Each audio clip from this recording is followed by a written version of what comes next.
今日大阪港で行われた訓練には大阪市や水上警察など11の団体が参加しました。不審な小型船が接近してきた想定では停船命令や警告射撃してテロリストを取り押さえました。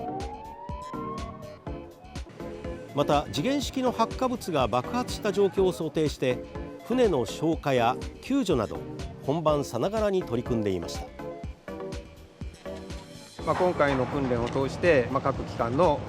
事案対応能力の向上と、そして関係機関の連携が深まればというふうに思っています。大阪港には去年1年間6万5000人以上が入国し、今後も水際での対策を強化するとしています。